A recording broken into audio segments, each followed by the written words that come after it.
Part 1. The Watching. They had been watching Earth for 100 years.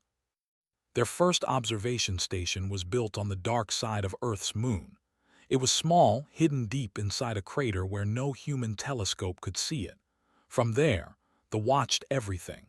They recorded every broadcast, every satellite signal, every radio wave that left the blue planet. Commander remembered the day he first saw humans.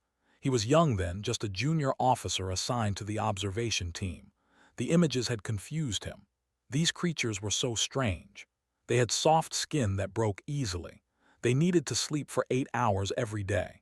They could not survive in cold or heat.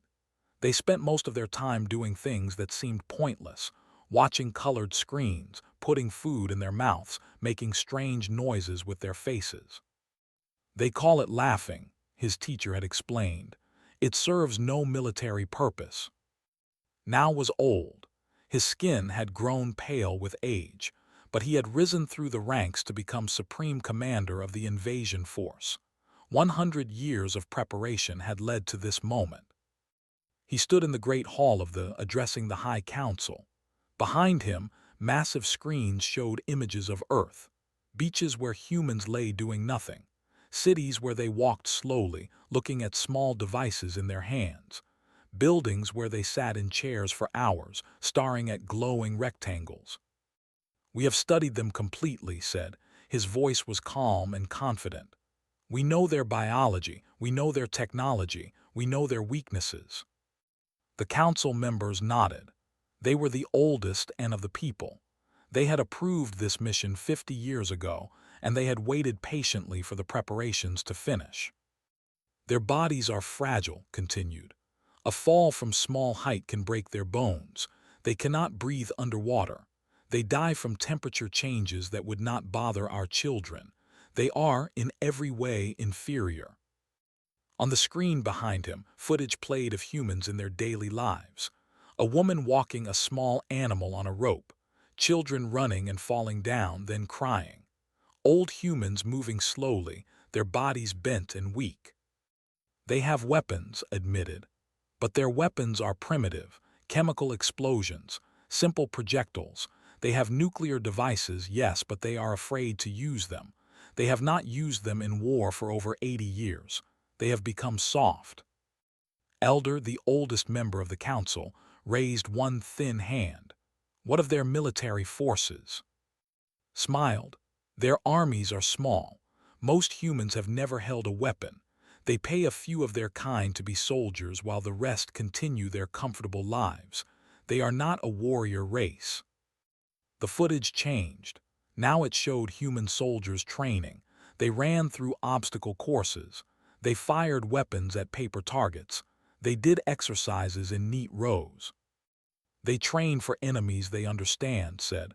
"Other humans. They have never faced a real threat. They do not know what is coming." Far away on Earth, a different kind of watching was happening. Lieutenant sat in a small office in Seoul. She was 28 years old with sharp eyes and short black hair.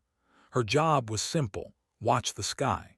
For 10 years she had studied strange signals, unusual movements in space, anything that did not belong. Most nights there was nothing. Space was quiet, but had learned patience. Her grandmother had taught her that patience was the greatest weapon. Her grandmother had survived the hard times when Korea was poor and broken. She had watched her country rebuild itself into something strong. "The weak become strong," her grandmother always said. "The watchers become the watched." Did not know about the station on the moon. No human did, but she knew something was out there. She could feel it the way a soldier feels danger before it arrives. On this night she noticed something strange. A small flicker on her screen. It was probably nothing. A satellite passing by, space dust. But she recorded it anyway. She recorded everything. Back on the commander was finishing his presentation. "Our warriors have trained in special chambers," he said. "They have experienced Earth gravity. They have practiced fighting in Earth atmosphere. They have studied human anatomy and know exactly where to strike. One blow to the correct location and a human dies." The screens showed soldiers in training. They were tall and strong, their bodies covered in natural armor. They moved in perfect formation, their weapons firing with precision. They looked unstoppable. "We will send 12 cruisers," announced. 40,000 warriors. This is more than enough. The humans will see our ships and understand that resistance is hopeless. They will surrender, and if they do not—" He paused, letting the silence speak. "Then we will show them what happens to species that resist the Empire." The council voted. The decision was unanimous. The invasion would begin. As left the great hall, Elder stopped him. "You are confident," the old one said. "It was not a question." "I have studied them for 60 years, replied. "I know them better than they know themselves." Was quiet for a moment. "You have watched them in peace." "Yes." "Have you watched them in war?" Considered the question. They had footage of human conflicts, of course, small wars in distant places, but these seemed disorganized, chaotic, humans fighting humans with old weapons and poor tactics. "Their wars are primitive," said. "They fight among themselves like animals fighting over food. They have no discipline, no unity." Nodded slowly. "Perhaps, but I am old enough to remember something, Commander. We once thought the same about we watched them for 50 years. We saw them as weak. We invaded with confidence." Knew this history. The war had been costly, unexpected. "Humans are not," he said firmly. "They are weaker, slower, less intelligent." "Perhaps," said again. "But I wonder, Commander, I wonder what they become when they are not at peace. I wonder what they hide." Dismissed the concern. He had data. He had evidence. He had 100 years of careful study. He could not have known how wrong he was. He could not have known that they had made the greatest mistake in their history. They had watched humans living. They had watched humans laughing and sleeping and eating. They had never watched humans fighting for survival. They had never seen what humans became when their homes were threatened. They would learn soon, and the lesson would last exactly 12 minutes. Part 2, First Contact. The morning was beautiful in Seoul. The sun was rising over the Han River, painting the water gold and orange. People were waking up, getting ready for work, eating breakfast with their families. Children were putting on school uniforms. Old men were walking in the parks. It was an ordinary Tuesday. Lieutenant was still at her desk. She had not slept. The strange flicker on her screen had become something more. Throughout the night, more signals appeared. They were coming closer. She picked up her phone and called her commanding officer. "Sir, I think you need to see this." 30 minutes later, General Park stood in the observation room. He was a large man with hair and a face marked by years of service. He had seen many things in his life. He had buried friends. He had made hard decisions, but he had never seen anything like this. "How many?" he asked quietly. 12 objects, replied. "They entered the atmosphere 7 minutes ago. They are descending over the peninsula." Stared at the screen. The objects were huge. Each one was larger than any aircraft ever built. They moved slowly, deliberately, like predators that knew their prey could not escape. "Have they made contact?"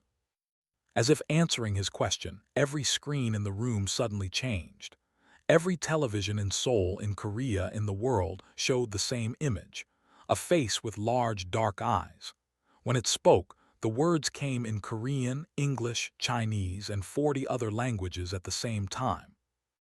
"People of Earth, I am commander of the Empire. We have watched your world for 100 years. We know everything about you, your governments, your weapons, your weaknesses." The alien paused. In homes across the planet, people stood frozen, watching. "You have one chance. Surrender your world to the Empire, accept our rule. Your lives will be spared. Your children will serve us. This is mercy. This is your only option." Another pause. "Resistance is extinction." The broadcast ended. The screens returned to normal, but nothing was normal anymore. General took a deep breath. Around him, his officers were pale with shock. Some had tears in their eyes, they had families, they had children. "Sir," Captain said. Her voice was steady, but her hands were shaking. "What do we do?" Looked at the young captain. She was brilliant, top of her class. She had never seen real combat, but she had trained for it every day of her adult life. "We do what we have always done," said. "We fight." He walked to the communication console and opened a channel that connected to military bases across the Pacific. "This is Seoul Actual. We are under attack by unknown hostile forces. Initiate Protocol Crimson. I repeat, Protocol Crimson. All units, weapons free." Protocol Crimson was something most people did not know existed. It was a plan created decades ago, updated constantly, designed for a threat that seemed impossible. A threat from beyond Earth. Many had laughed at the idea. Many had said it was a waste of money. But the generals had insisted. They remembered history. They remembered how often the impossible became possible. Now the impossible was hovering over Seoul. Across the country, things began to move. Fighter jets started their engines at air bases. Submarines received orders and changed course. Soldiers woke up, grabbed their weapons, and ran to their positions. Hidden doors opened in mountainsides, revealing missile launchers that no satellite had ever seen. They had watched Earth for 100 years. They had seen the weapons humans showed to the world. They had not seen the weapons humans kept hidden.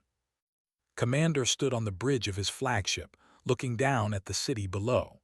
Seoul was beautiful in the morning light. Soon it would belong to the Empire.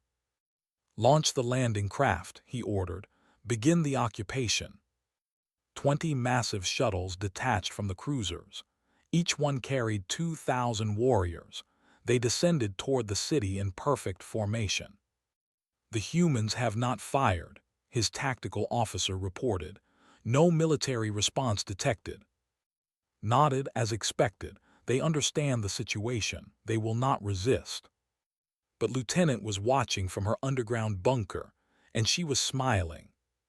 "They think we are doing nothing," she said to General. "Good," the general replied. "Let them think that."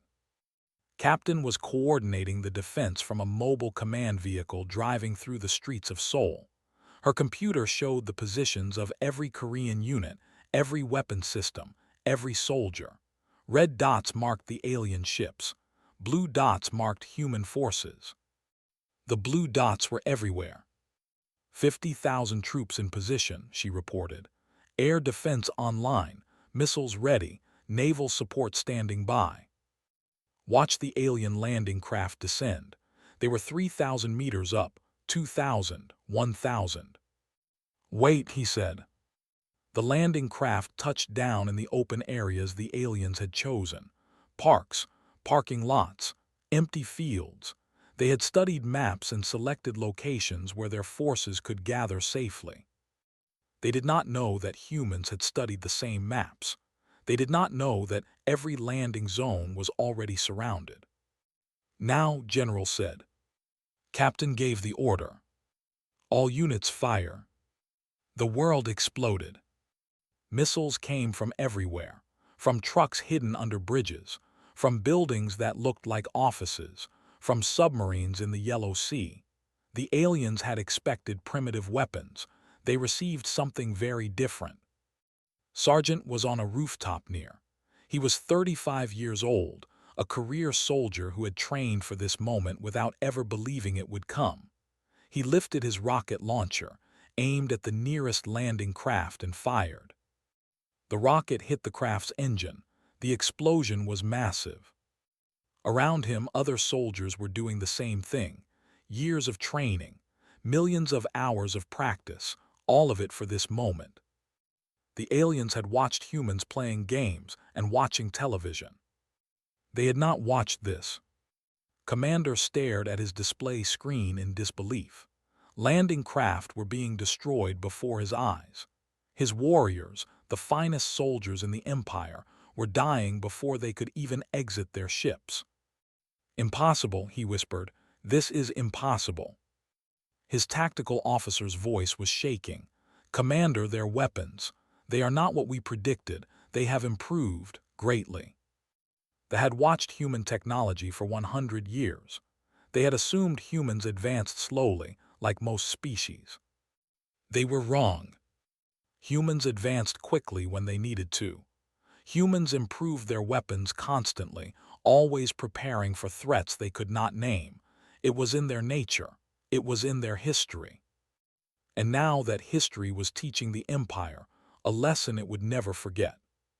The battle had begun. The clock had started. 12 minutes remained. Part 3, 12 minutes. The first minute was chaos. Commander watched 3 of his landing craft explode in fire and smoke. Alarms screamed across his bridge. Officers shouted reports that made no sense. This was not possible. This was not what 100 years of study had shown them. "Return fire," shouted. "All units return fire." But his ships were designed for space combat, not atmospheric warfare. Their weapons were slow to adjust. By the time they aimed at targets, those targets had moved. The humans were fast, too fast. In the second minute, the Korean Air Force arrived. 8 F-35 fighter jets screamed over the city at incredible speed. They were decoys, realized too late. While his ships tracked the jets, the real attack came from below. More missiles, more rockets, more death. Sergeant reloaded his launcher and fired again. His squad was moving, never staying in one place. They had trained for this. Urban combat, quick movements, strike and disappear. 3 more down, someone shouted through the radio. Did not celebrate, he kept moving. Keep moving and keep fighting. That was the rule, that was survival. In the third minute, the ground forces finally emerged from the surviving landing craft. They were tall and covered in natural armor. They carried weapons that fired energy beams. They moved in perfect formation, exactly as they had trained for 60 years. But something was wrong. Private Lee watched them through her rifle scope from a building 3 blocks away. She was 22 years old. She had grown up in a small town, joined the army to pay for university, and discovered she was very good at shooting. "They are moving slowly," she reported to her commander, "like they are tired." She was right. They had trained in gravity chambers, but the chambers were not perfect. Real Earth gravity was slightly different, slightly heavier. After 60 years of training and simulation, their bodies expected something else. It made them slow, it made them clumsy, it made them weak. Aimed carefully and fired. In the fourth minute, Captain coordinated the ground defense. "Push them toward the river," she ordered through her radio. "Do not let them spread out, keep them together." The soldiers obeyed. They had trained for this. Not for aliens specifically, but for invasion, for urban defense, for protecting their homes. The enemy was different, but the tactics were the same. The warriors found themselves surrounded. They had expected frightened civilians. They found professional soldiers who knew every street, every building, every corner. In the fifth minute, Commander made a decision. Landing craft returned to the cruisers. All ground forces retreat. But it was too late. The Korean forces had closed the trap. The on the ground had nowhere to go. General Park watched the battle from his underground command center. His face showed no emotion. Inside, his heart was pounding. This was real. This was happening. And somehow, impossibly, they were winning. "Casualty report," he said. 200 Korean forces wounded, 34 dead. Enemy losses estimated at 8,000 and climbing. Closed his eyes for a moment. 34 of his people. 34 families that would receive terrible news. But the aliens had lost hundreds for every human fallen. In the sixth minute, the cruisers began to rise. They were trying to escape. They had come to conquer and found something unexpected. Now they wanted to leave, to regroup, to understand what had gone wrong. But leaving was not so easy. High above the atmosphere, satellites that they had dismissed as communication devices revealed their true purpose. They were weapons platforms, hidden in plain sight for decades, waiting. The first energy beam struck a cruiser from above. The ship shook violently. Its shields flickered. "What was that?" screamed. "Space-based weapons," his officer replied, his voice filled with terror. "The humans have space-based weapons." In the 7th minute, the cruisers fought back. Their weapons were powerful. They destroyed one satellite, then another. But there were many satellites, and there were more missiles coming from the ground, and there were ships approaching from the sea. The humans had prepared for everything. Sergeant's squad captured a group of soldiers in the 8th minute. The aliens had dropped their weapons. They were kneeling, hands raised. Their faces showed an emotion had never expected to see. "Fear. They are afraid of us," one of his soldiers said in amazement. "Good," replied, "they should be."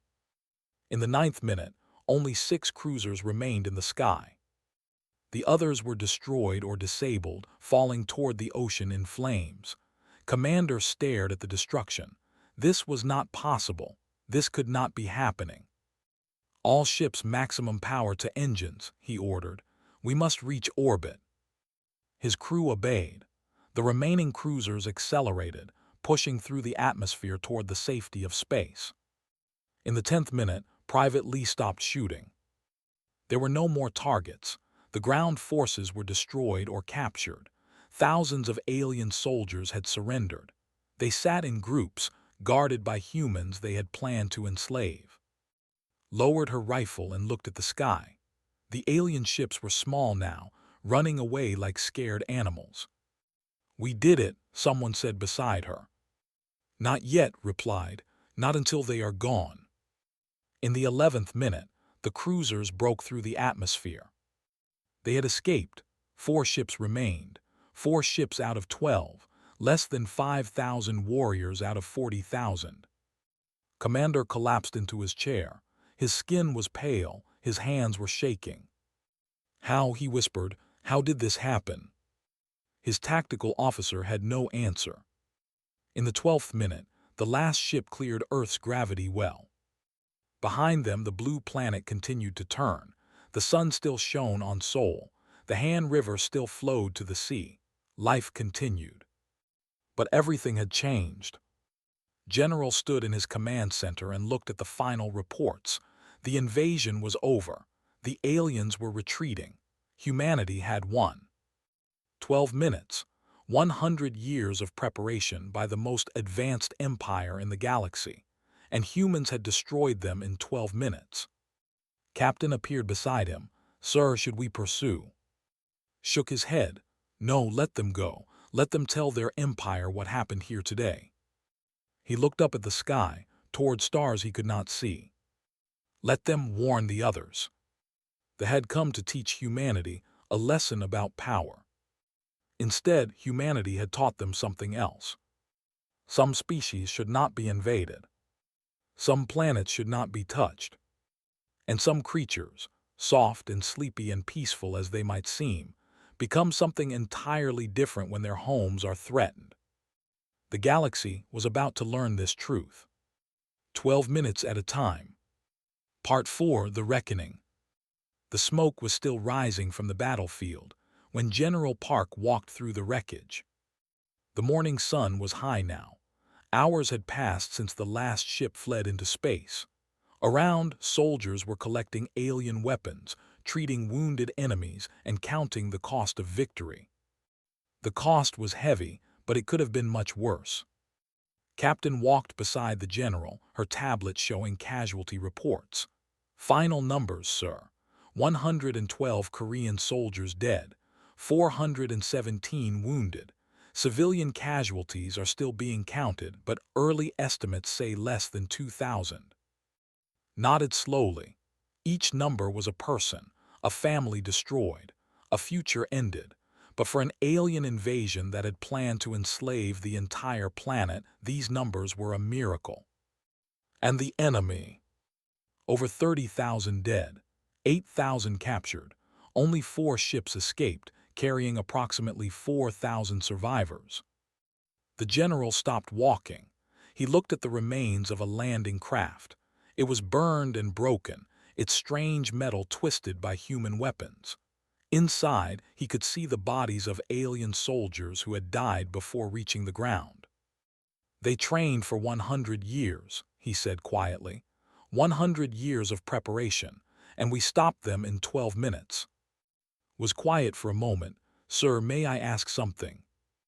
"Go ahead." "How did you know? How did you know we could win?" Turned to face his young captain. She had performed brilliantly today. She had saved countless lives with her quick decisions, but she was still young enough to wonder about such things.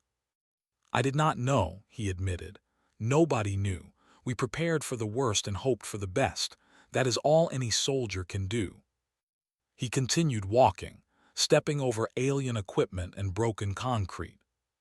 "But I believed in something," he added. "I believe that any enemy who watches us for 100 years and sees only weakness has made a terrible mistake. We are not weak, Captain. We have never been weak. We simply prefer peace." Across the city, Medic was working in a field hospital that had been set up in a school gymnasium. Most of her patients were human soldiers with minor injuries, but in one corner, separated from the others, lay wounded prisoners. They were guarded by armed soldiers, but did not think the guards were necessary. These aliens were too injured to fight, and more than that, they seemed too shocked to do anything at all. She approached the nearest one. It was lying on a mattress, blood seeping through bandages on its chest. When it saw her coming, it tried to move away. "Do not be afraid," said gently. She did not know if the alien understood Korean, but she hoped her tone would communicate her meaning. The alien's translator device crackled. Why do you come?" "I am a healer. You are hurt. I will help you." The stared at her with large, dark eyes. "I came to conquer you, to enslave your kind. Why would you help me?" Knelt beside the alien and began checking its bandages. The wound was serious but not fatal. With proper care, this creature would survive. "Because helping is what healers do," she said simply. "Your intentions do not change my duty." The alien was silent for a long time. Then it spoke again, its voice barely a whisper. "We were told you were primitive. We were told you were weak. We were told you would surrender." "You were told wrong." "Yes," the alien closed its eyes. "We watched you for 100 years. We thought we understood you. We understood nothing." In another part of the city, Sergeant sat on a pile of rubble, drinking water from a bottle. His hands were still shaking. The adrenaline was wearing off, and he was starting to feel the exhaustion. He had not slept in over 24 hours. He had fired his weapon more times than he could count. He had seen things that would stay with him forever. But they had won. Private Lee sat down beside him. Her rifle was slung over her shoulder, and there was dried blood on her uniform. "How are you feeling?" she asked. Laughed, though there was no humor in it. "I do not know, tired, relieved, angry." "Angry." "They came to our home. They threatened our families. They thought we would just give up." He shook his head. "They did not know us at all." Nodded, she understood. Every Korean soldier understood. Their country had been invaded before. Their people had suffered before, but they had survived. They had rebuilt. They had grown strong. And now they had proven themselves against an enemy from the stars. "What happens next?" she asked. Looked up at the sky. Somewhere out there, 4 alien ships were running home with their survivors. Somewhere out there, an empire was learning that Earth was not an easy target. "I do not know," he admitted. "But whatever comes, we will face it together. That is what we do." Lieutenant was still in her observation room, but now she was not watching for threats. She was watching the celebrations. Around the world, people were gathering in the streets. They were crying and hugging and cheering. They had woken up expecting an ordinary day and had faced the end of their civilization. Now they were celebrating survival. but knew this was not the end. The Empire was still out there. Other aliens might be watching. The galaxy had noticed Earth. She turned to look at General, who had returned to the command center. "Sir, what do we tell the world?" The general considered the question carefully. The entire planet had seen the alien broadcast. Everyone knew that life existed beyond Earth. Everyone knew that this life had tried to destroy them. "We tell them the truth," said. "We were attacked. We defended ourselves. We won. And if they come back," smiled grimly, "then we will teach them the same lesson again and again until they learn." He looked at the screens showing scenes from around the world. People holding signs, children waving flags, soldiers being embraced by grateful citizens. "We are not conquerors," he said quietly. "We do not wish to rule the galaxy. We simply want to live in peace, raise our children, and explore the universe with curious minds. But if anyone tries to take that from us—" He paused, remembering the aliens who had underestimated humanity. "They will discover what 100 years of watching could never show them. They will discover what we become when we have something to protect." Captain stood beside her commander, looking at the same screens. "Do you think they will come back, sir?" "Perhaps, perhaps not. But the galaxy is watching now. Every species out there knows what happened today. They know that a powerful empire sent 40,000 warriors to conquer Earth, and those warriors lasted 12 minutes. He turned to face his officers, the people who had helped save their world. "Let that be our message. We do not seek war, we prefer peace, but we are not afraid, we have never been afraid, and we will never surrender our home." The sun was setting over Seoul, the fires were dying, the cleanup was beginning. Humanity had survived its first contact with alien life. And the galaxy would never look at the blue planet the same way again. Part 5: The Message. 1 week had passed since the invasion. The world had changed. Governments were meeting. Scientists were studying captured alien technology. Soldiers were training harder than ever before.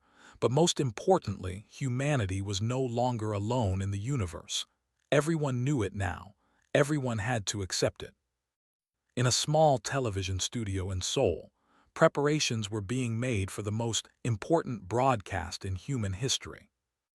General Park stood in the control room, watching technicians adjust equipment. Captain was beside him, reviewing the final details. "We have confirmed that the communication frequencies are operational," reported. "Our scientists were able to decode their encryption within 3 days. When we broadcast, they will receive our message clearly." Nodded, and the rest of the galaxy? Unknown, but they were not the only ones watching Earth. If there are other civilizations out there, they will likely detect this broadcast as well. The general looked at the simple chair in the center of the studio. In a few minutes, someone would sit there and speak to the stars. Someone would represent all of humanity. The door opened and an elderly woman entered. She was small and thin, her white hair pulled back from her wrinkled face. She walked slowly, supported by a young nurse, but her eyes were sharp and bright. She was 91 years old. General bowed respectfully. "Thank you for coming, grandmother." Smiled. "When my country calls, I answer. I have been doing that for 70 years. She was not a politician. She was not a scientist. She was not a soldier. She was something more important. She was a survivor. Had been born during the Japanese occupation. She had lived through the Korean War. She had seen her country burn and rebuild. She had raised children and she had watched her nation transform from poverty to prosperity. She had seen the worst of humanity and the best of it. The government had searched for the right person to deliver this message. They had considered presidents and generals and scholars, but in the end, they had chosen, because she represented something that statistics and speeches could not capture. She represented human strength, human endurance, human hope. The technicians finished their adjustments. The cameras were ready. The signal was prepared. "Whenever you are ready," grandmother said. Lowered herself into the chair, the nurse stepped back, the lights brightened. And 91 years old and barely 5 feet tall, looked directly into the camera and spoke to the galaxy. "My name is, I am speaking to you from a planet called Earth. Perhaps you have heard of us, perhaps you have not, but you will hear of us now." Far away in the darkness of space, Commander received the broadcast on his damaged flagship. He was still retreating toward space, still trying to understand what had happened. When he saw the human face on his screen, he ordered silence on the bridge. Everyone watched. "1 week ago," continued, "your empire sent warriors to conquer our world. They came with weapons and threats. They expected us to surrender. They expected us to kneel." Her voice was calm, steady, like a grandmother telling a story to her. "We did not kneel." The screen behind her showed footage of the battle, alien ships exploding, soldiers fighting, fire and smoke and chaos. "You watched us for 100 years. You saw us at our weakest moments. You saw us when we were tired, when we were distracted, when we were kind to each other. You thought our kindness was weakness. You thought our peace meant we could not fight." Shook her head slowly. "You were wrong." On the bridge, officers shifted uncomfortably. They had spent their lives believing in their superiority. Now an elderly human woman was speaking to them like they were foolish children. "We have been fighting since the beginning of our history," said. "We fight disease. We fight natural disasters. We fight ourselves. We have 10,000 years of practice at war. We have become very, very good at it." She paused, letting her words settle. "But here is what you need to understand. We do not want to fight. We build hospitals. We build schools. We write music and poetry. We raise our children with love. We dream of peace. We reach for the stars with open hands, hopping to find friends." Her eyes seemed to look directly at every being watching throughout the galaxy. "You forced those hands to close into fists." Commander felt something he had never felt before. Not fear exactly, something deeper, something like shame.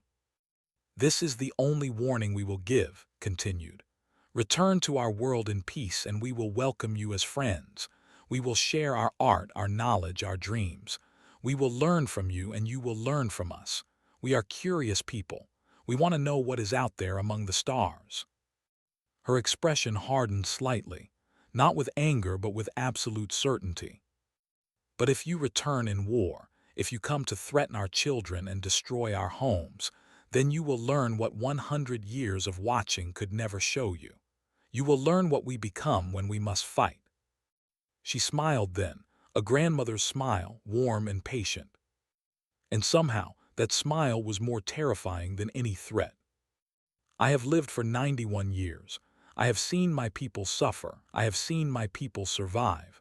I have seen us rise from nothing to build a world of wonders. We are small, yes. We are fragile. We sleep too much and eat too much, and sometimes we are foolish." Her smile widened. "But we are also strong, stronger than you can imagine, because our strength does not come from our bodies or our weapons.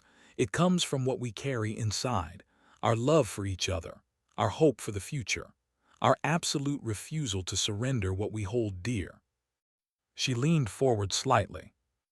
"The Empire sent 40,000 warriors to conquer Earth. They lasted 12 minutes. Think about that. Consider what it means. And then decide, do you want to be our friends? Or do you want to learn as the learned what humanity is truly capable of?" She sat back. "The choice is yours. We will be here, living our lives, loving our families, reaching for the stars. If you come in peace, you will find the most welcoming people in the universe. If you come in war—" She did not finish the sentence. She did not need to. "My name is, I have spoken for humanity. May the universe have the wisdom to listen." The broadcast ended. Silence filled the bridge. Commander stared at the empty screen for a long time. "Commander," his officer asked finally, "what are your orders?" closed his eyes. He thought about the warriors he had lost, the ships he had lost, the certainty he had lost. "Set course for home," he said quietly. "And when we arrive, I will recommend to the Council that Earth be reclassified." "Reclassified as what, Commander?" Opened his eyes and looked at the stars. "As a species never to be attacked, as a world never to be touched, as a people who have mastered the art of peace without forgetting how to wage war." The ship turned toward home. And across the galaxy, on 1,000 different worlds, beings watched the broadcast from Earth. Some were afraid, some were curious, some were impressed. And some, the ones, began preparing not for war, but for diplomacy. Humanity had announced itself to the universe. The universe would never be the same. On Earth, returned to her small apartment in Seoul, her granddaughter helped her into her favorite chair.